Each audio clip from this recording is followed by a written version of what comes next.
Hello, I'm Dr.NIcholas Sutton, Director of Education at the Dharmic and Director of Continuing Education at the Oxford Centre for Hindu Studies. In this series of short talks, I'll be looking at selections that we've made for the ebook, The Eternal Path, which I think will be published as a full book shortly, and talking a little about the meaning of these selections.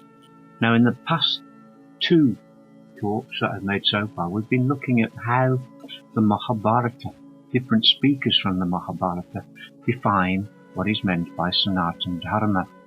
And what we've observed is that Sanatana Dharma is not really about worship, it's not about belief or doctrine, it's about the way one interacts with the world around one, and particularly the interaction with other living beings, showing no malice, showing kindness, compassion, charity, those sort of great qualities that elevate the human being, the human consciousness. Today, which is in the third selection, I'm again looking at the Mahabharata, and here the speaker is Krishna himself. And the subject matter for this discussion is, how do I determine what to do in implementing Dharma? Where are the rules? Where are the regulations? Now, most religions do have clearly stated rules. You shall do this, you shouldn't do that. And some religions, perhaps Judaism, perhaps Islam, very much focus on the adherence to these particular rules of conduct that govern the lives of believers. But in Sanatana Dharma, in Hinduism, we don't really have this. We might have, someone might mention or refer to the Manu Smriti, or Vishnu Smriti, or Yajnavalkya Smriti, but most Hindus today think these books are outdated, no longer relevant. And I think if one was to read one with an objective mind, read the Manu Smriti, one would see that is the case.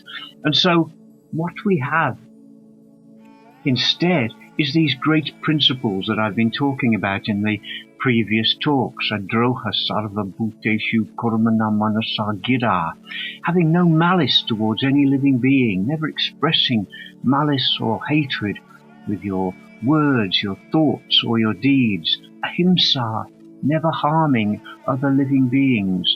Anugraha, compassion.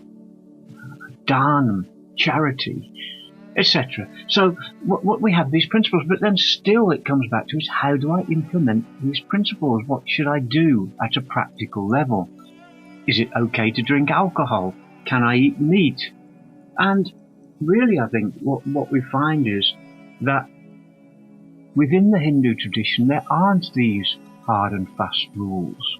There are the principles, and then it's left up to the individual to use his or her intelligence and integrity to determine the course of action dictated by those particular precepts. And in this next selection, which is from the Karnaprava, and I'm not going to quote it in full because it's rather long, but Krishna is dealing with a situation in which Arjuna, in order to keep a vow, to keep his truthfulness intact, has to strike down his brother Yudhishthira, because he has vowed that if anyone insults his bow, he will strike them down. And Yudhishthira has done just that. So he's put in the rather unfortunate position that in order to adhere to the Dharma of truthfulness, Satyam, which is another great precept, he's forced to do something which is clearly not, well, it just doesn't look like it should be Dharma. So what is he to do?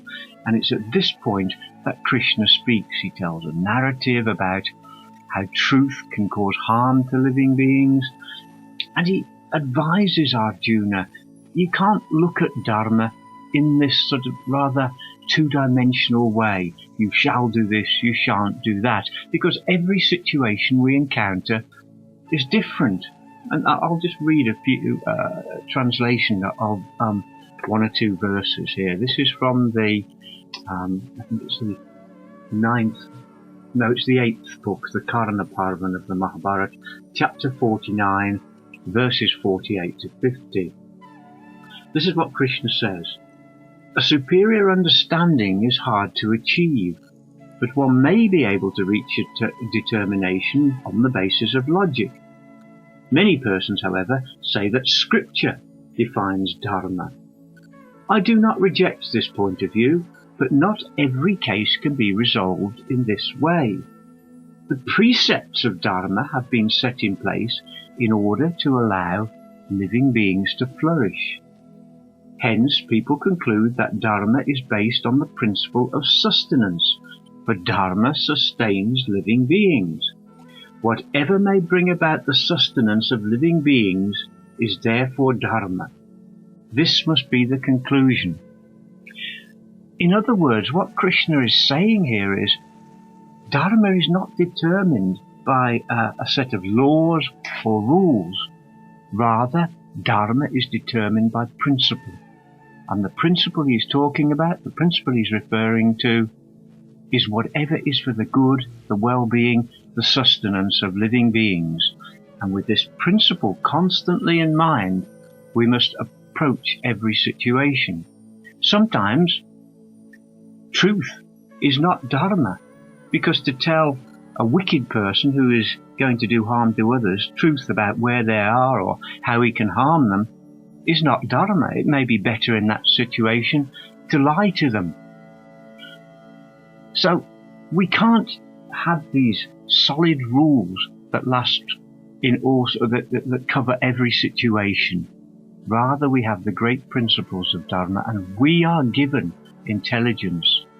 We have to develop integrity, honesty, so we don't abuse this freedom, and try always in every given situation to determine the course of action, the style of speech, which will promote the well-being of all living beings.